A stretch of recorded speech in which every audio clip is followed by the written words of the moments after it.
Hey everybody, so today's video is going to be all about introducing pet rats. And I did have a video on this before, but it was really bad lighting, so I ended up deleting it, and it was also kind of long. So if you've seen that video, this is just kind of like an upgraded version. But if you saw my last video, then you are aware we did get a new ratty. And this is Uno. He is an adult neutered male. In this clip, he is being housed in my quarantine cage in a separate part of the house than the girls are in. He was in this cage for 2 weeks. If you have any questions about quarantining rats, I'll go ahead and post my video about it in the description box because I did do a whole video on just quarantining. But yeah, he's here. He did have some mites, so he was getting it treated for that. But other than that, he was healthy, no sneezing or anything like that. And I did feel kind of bad for leaving him alone in the quarantine cage for almost 2 weeks, but he did get plenty of attention from me and my now husband, playing video games with him and everything. But ideally, it is better to adopt two at a time just so they're not left alone in quarantine for too long.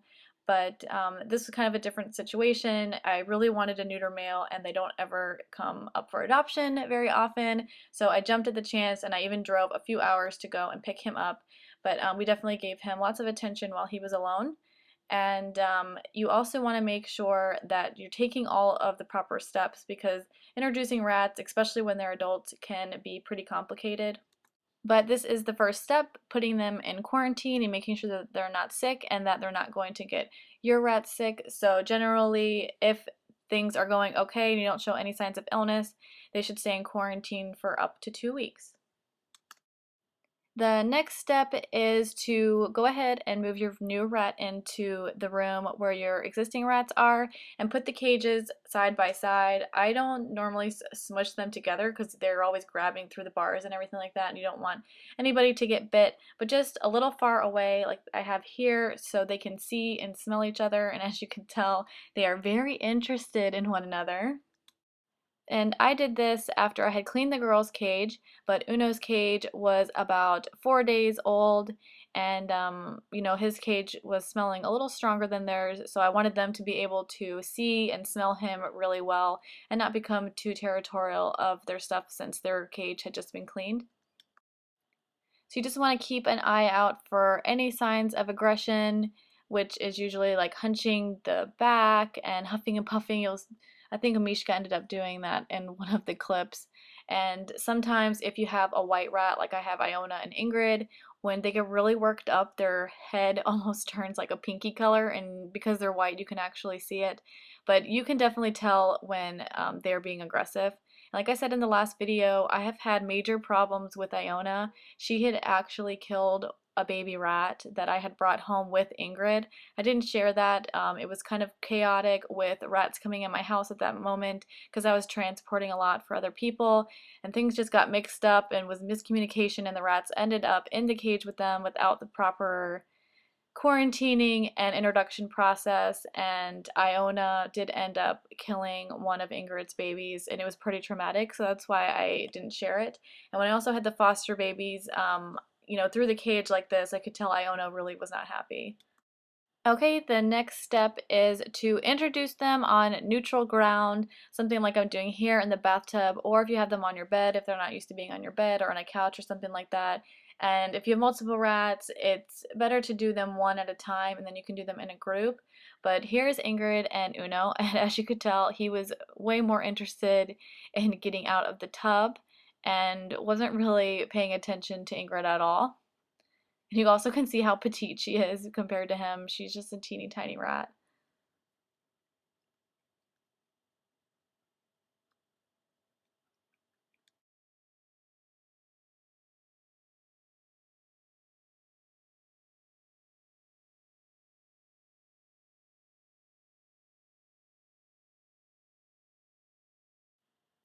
Normal rat behavior is kind of like dogs when they first meet each other. They're sniffing each other's privates and kind of getting each other's faces like that just to get to know each other.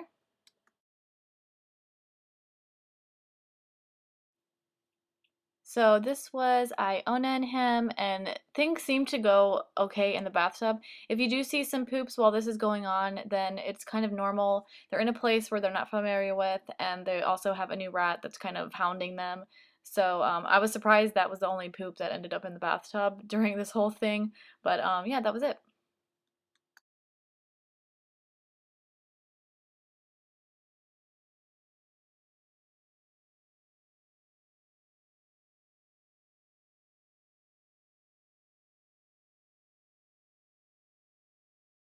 And next up was Uno and Mila, and they look so much alike. They're the same color, and they both have big Dumbo ears. And the only difference is that Mila is obviously smaller, and she also has patched fur on her back that she's lost. It's just part of the gene that she is.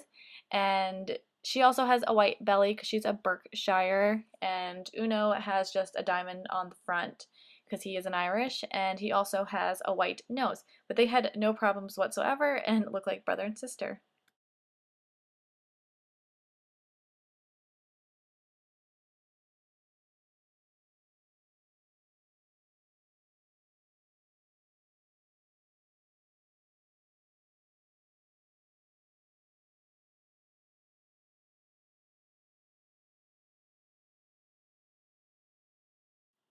And lastly, it was Mishka and him. I thought that they might have had some problems because she would get all huffy and puffy through the cage when he was sitting right beside them for the first time.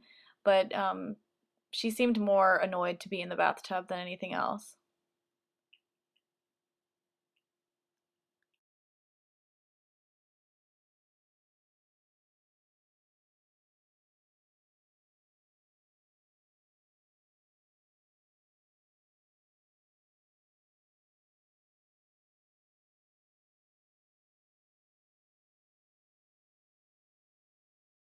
Then lastly, I went ahead and put everybody in the bathtub, and I had no problems whatsoever.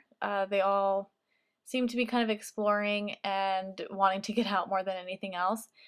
We did have some teeth chattering, so when you hear teeth chattering in an uncomfortable situation like this, um, some people think, oh, they're being happy, they're being happy. When it's an uncomfortable situation like this, it's obviously not a happy teeth chatter, but yeah, Mishka was definitely chattering her teeth the whole time while she was in the tub and wanted to get out.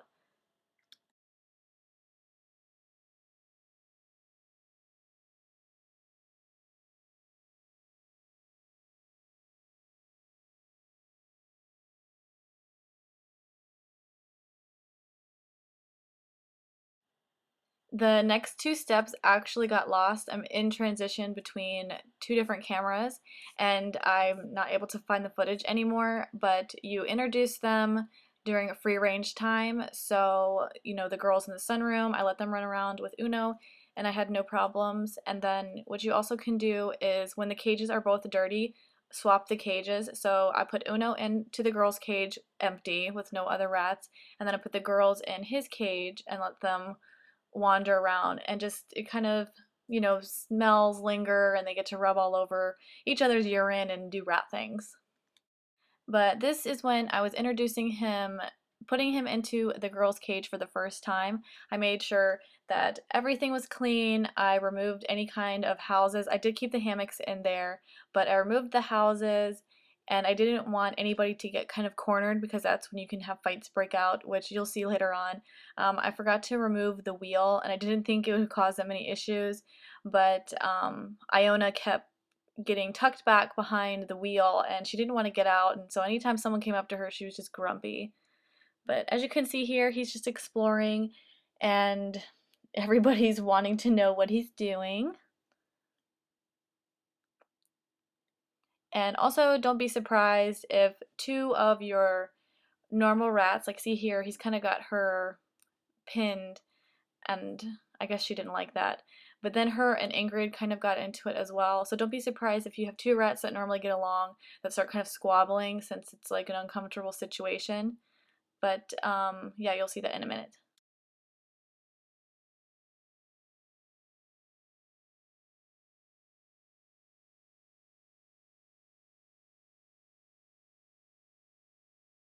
And ideally, you should keep the cage open just so you can get in there if there is some kind of fight that breaks out. And as you can see here, he's doing lots of crotch sniffing. But my rats are too social, and whenever I open up the cage, they think that they're going to be getting out. So they weren't paying any attention to him whatsoever, and I kind of wanted them to interact. So that's why I did keep the cage door closed. Once Iona got tucked up behind the wheel, she would not move, and she just sat there. We tried to coax her out, but that was pretty much all she would do. She was definitely really nervous, and her and Ingrid kind of got into it here.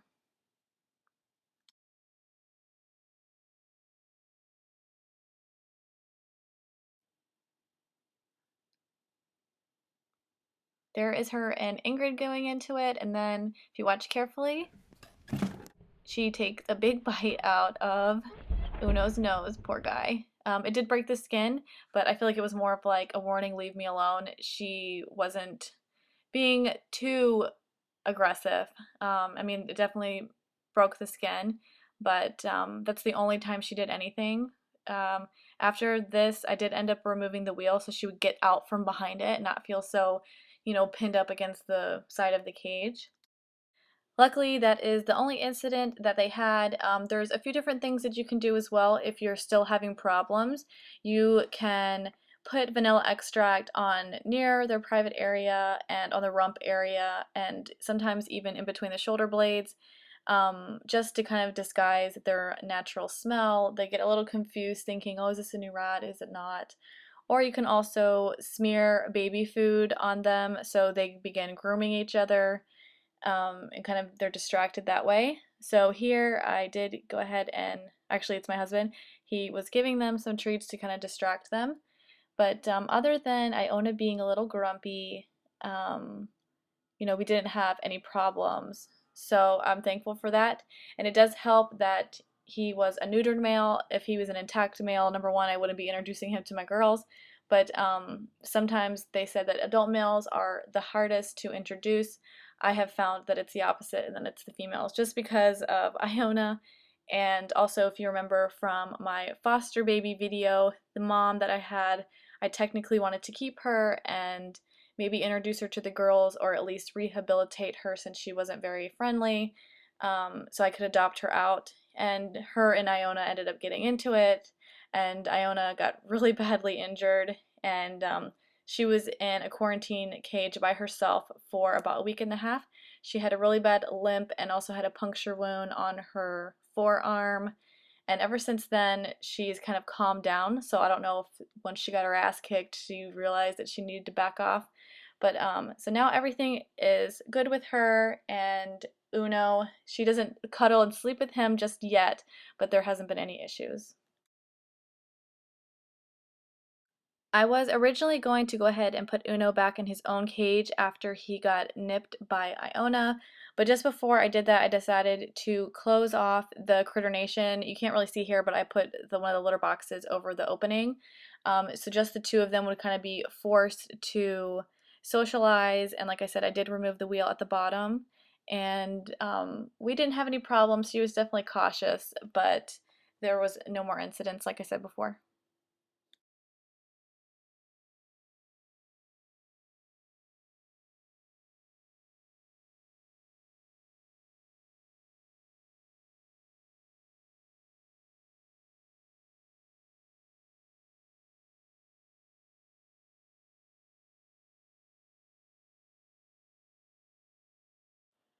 In this clip here, you can tell that they both kind of want to see each other, but she's cautious, and he's definitely cautious of her since he got nipped on the nose.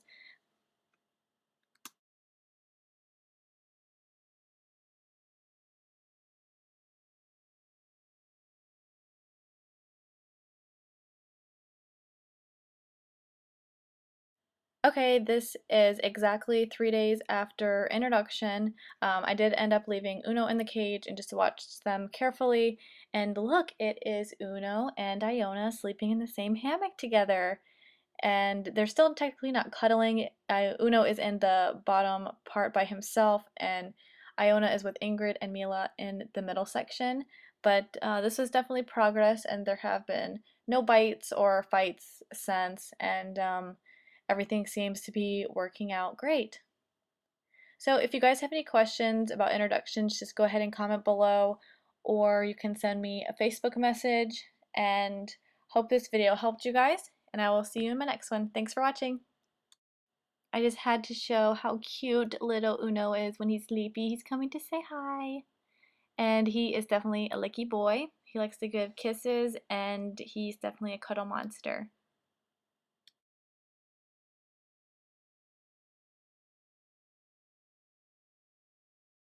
And here you can see his little white diamond on his nose and the two little marks that Iona left.